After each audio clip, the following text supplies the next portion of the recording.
Bismillahirrahmanirrahim. Assalamualaikum warahmatullahi wabarakatuh.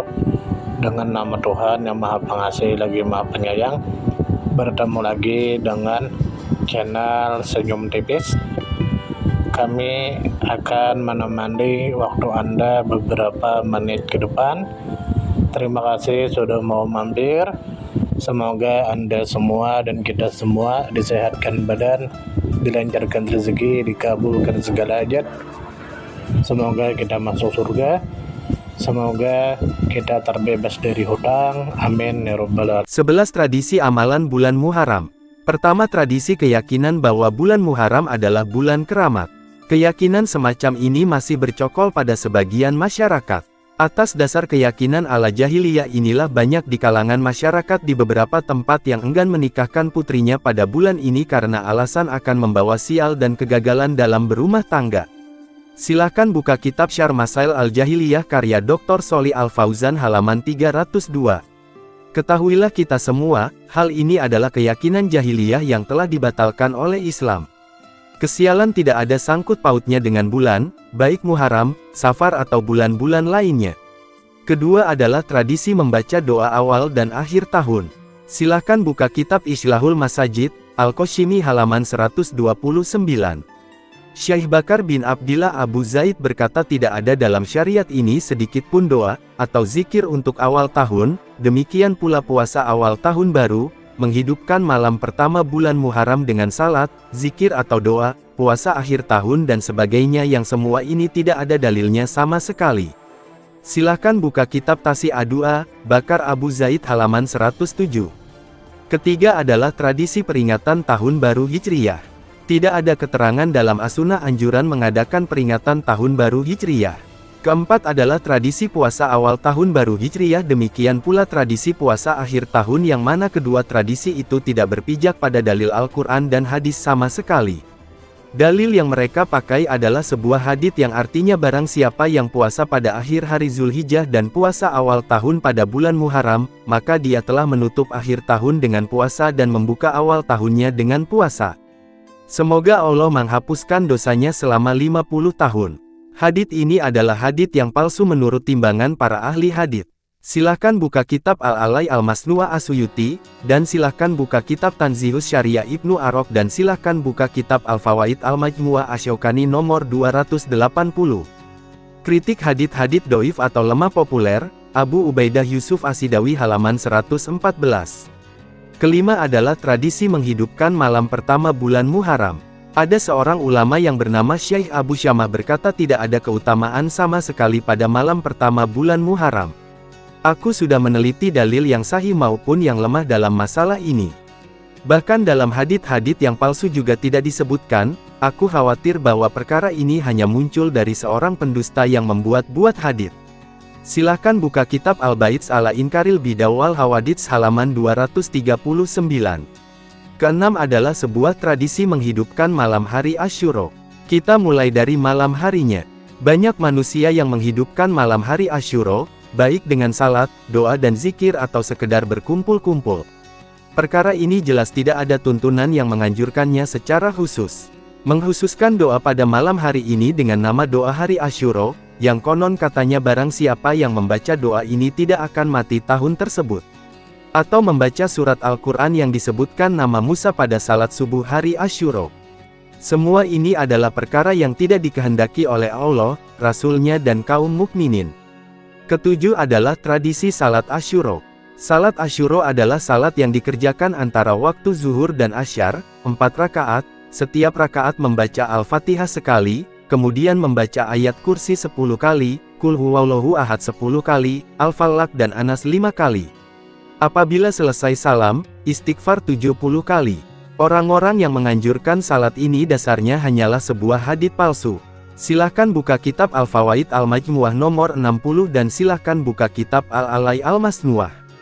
Asy-Syuqairi berkata hadits salat Asyura adalah hadits palsu. Para perawinya majul, sebagaimana disebutkan oleh As-Suyuti dalam Al-Alai Al-Masnu'ah. Tidak boleh meriwayatkan hadits ini, lebih-lebih sampai mengamalkannya. Kedelapan adalah tradisi doa hari Asyura. Di antara contoh doa Asyura adalah barang siapa yang mengucapkan hasbiyallah wa ni'mal wakil an-Nasr sebanyak 70 kali pada hari Asyura maka Allah akan menjaganya dari kejelekan pada hari itu. Doa ini tidak ada asalnya dari Nabi, para sahabat maupun para tabi'in. Tidak disebutkan dalam hadits-hadits yang lemah apalagi hadits yang sahih. Doa ini hanya berasal dari ucapan sebagian manusia bahkan sebagian syekh sufi ada yang berlebihan bahwa barang siapa yang membaca doa ini pada hari Asyura dia tidak akan mati pada tahun tersebut. Ucapan ini jelas batil dan mungkar, karena Allah telah berfirman yang artinya sesungguhnya ketetapan Allah apabila telah datang tidak dapat ditangguhkan, kalau kamu mengetahui Quran Surah Nuh. Kesembilan adalah tradisi memperingati hari kematian Hussein. Pada bulan Muharram beberapa kelompok Syiah setiap tahunnya mengadakan upacara kesedihan dan ratapan dengan berdemonstrasi ke jalan-jalan dan lapangan, memakai pakaian serba hitam untuk mengenang gugurnya Husain. Mereka juga memukuli pipi mereka sendiri, dada dan punggung mereka, menyobek saku, menangis berteriak histeris dengan menyebut ya Husain ya Husain. Lebih-lebih pada tanggal 10 Muharram, mereka lakukan lebih dari itu, mereka memukuli diri sendiri dengan cemeti dan pedang sehingga berlumuran darah. Anehnya, mereka menganggap semua itu merupakan amalan ibadah dan syiar Islam. Hanya kepada Allah kita mengadu semua ini. Alangkah bagusnya ucapan Al-Hafiz Ibnu Rajab adapun menjadikan hari Asyura sebagai hari kesedihan atau ratapan sebagaimana dilakukan oleh kaum Rafidah karena terbunuhnya Husain bin Ali, maka hal itu termasuk perbuatan orang yang tersesat usahanya dalam kehidupan dunia sedangkan dia mengira berbuat baik. Allah dan Rasul-Nya saja tidak pernah memerintahkan agar hari musibah dan kematian para nabi dijadikan ratapan, lantas bagaimana dengan orang yang selain mereka? Silahkan buka kitab Lataiful Ma'arif halaman 113. Sayyidina Husain bin Sayyidina Ali bin Abi Thalib adalah cucu Rasulullah dari perkawinan Sayyidina Ali bin Abi Thalib dengan putrinya Fatimah binti Rasulullah. Sayyidina Husain sangat dicintai oleh Rasulullah. Beliau bersabda yang artinya Husain adalah bagianku juga dan aku adalah bagian Husain. Semoga Allah mencintai orang yang mencintai Husain.